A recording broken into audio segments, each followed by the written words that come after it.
ছাত্রদল ছাত্র শিবিরের দফায় দফায় সংঘর্ষে রণক্ষেত্রে পরিণত হয়েছে জগন্নাথ বিশ্ববিদ্যালয়ের ক্যাম্পাস।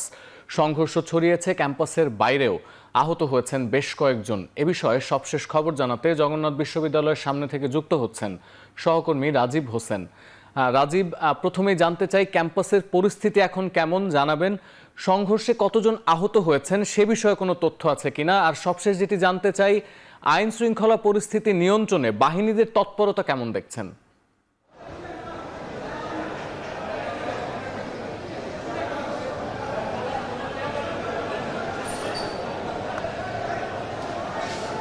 অন্ময়, জগন্নাথ বিশ্ববিদ্যালয়ের পরিস্থিতি এই মুহূর্তে নিয়ন্ত্রণে থাকলেও ঢাকা ন্যাশনাল মেডিকেল কলেজ হাসপাতালের পরিস্থিতি কিন্তু এই মুহূর্তে আইনশৃঙ্খলা বাহিনীর নিয়ন্ত্রণে নেই।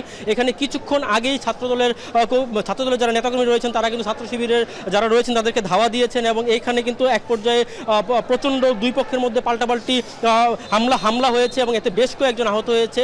এর কিছুক্ষণ পর আমরা দেখতে পেয়েছি যে পুলিশ সদস্যরা ঘটনাস্থলে এসেছেন। তারা কিছুক্ষণ আগে মোতায়েন থাকলেও ঘটনার সময় তাদের কতিপয় সদস্যকে আমরা দেখতে পেয়েছি। তবে এই মুহূর্তে পুলিশ সদস্যরা সার্বিক নিরাপত্তা পরিস্থিতি দেখার চেষ্টা করছেন। কিন্তু কিছুক্ষণ আগেই যদি আমি বলি, ছাত্রদলের নেতাকর্মীরা এই ন্যাশনাল মেডিকেল কলেজে একটি মিছিল নিয়ে আসলে প্রবেশ করে এবং প্রায় 5 শতাধিক বা হাজার খানিকের মতো নেতাকর্মী এই মিছিল নিয়ে হাসপাতালিতে প্রবেশ করে এবং তারা জরুরি বিভাগের ভিতরে প্রবেশ করে এবং এছাড়া বাহিরে অপেক্ষারত যারা ছাত্র শিবির বা অন্যান্য তাদের বিপরীত পক্ষের লোকজন রয়েছে তাদের উপরে হামলা করেন এবং এতে কিন্তু বেশ কয়েকজন আহত হয় এবং তাদের হাতে আমরা কিন্তু বিভিন্ন লাঠি সোটা অন্যান্য বিষয়ও দেখতে পেয়েছি। তারা কিন্তু এইগুলো নিয়ে অতর্কিত হামলা করে এবং এতে বেশ কয়েকজন আহত হয় এবং তারা জরুরি বিভাগের মধ্যে প্রবেশ করে কয়েকজনকে তারা মারতে আমরা দেখতে পেয়েছি। তবে এই মুহূর্তে পরিস্থিতি খানিকটা নিয়ন্ত্রণ থাকলেও অন্য আপনাকে বলে রাখি, ঠিক 5 মিনিট আগে বা 7 মিনিট আগে পরিস্থিতি কিন্তু এখানে একটি রণক্ষেত্রের মতো পরিস্থিতি হয়েছিল এবং হাসপাতালে যে অন্যান্য যারা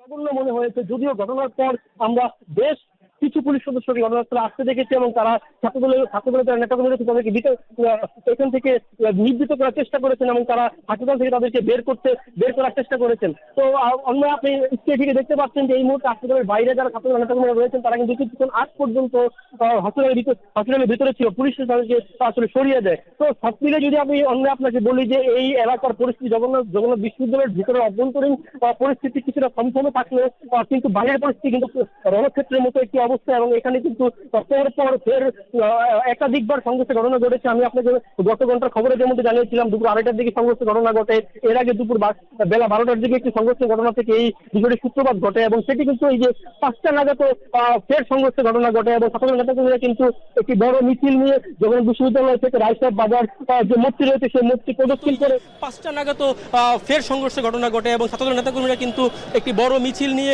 জগন্নাথ বিশ্ববিদ্যালয় থেকে রায়সাহেব বাজার যে মূর্তি রয়েছে সেই মূর্তি প্রদক্ষিণ করে ন্যাশনাল মেডিকেল কলেজের সামনে এসে কিছুক্ষণ থামে এবং কিছুক্ষণ থামার পরে কিন্তু তারা অতর্কিতভাবে তারা খুব চোখের নিমিষে তারা হাসপাতালের ভিতরে প্রবেশ করে যারা অপরপক্ষের লোকজন রয়েছে তাদের সাথে সংঘর্ষে জড়িয়ে পড়ে এবং এতে কিন্তু বেশ কয়েকজন আহত হয়েছে। তো অন্য এই ছিল রাজধানীর ন্যাশনাল মেডিকেল কলেজ হাসপাতাল থেকে ছাত্রদল এবং ছাত্র শিবিরের সংঘর্ষের সবশেষ। জগন্নাথ বিশ্ববিদ্যালয় ক্যাম্পাস থেকে যুক্ত হয়েছিলেন সহকর্মী রাজীব হোসেন।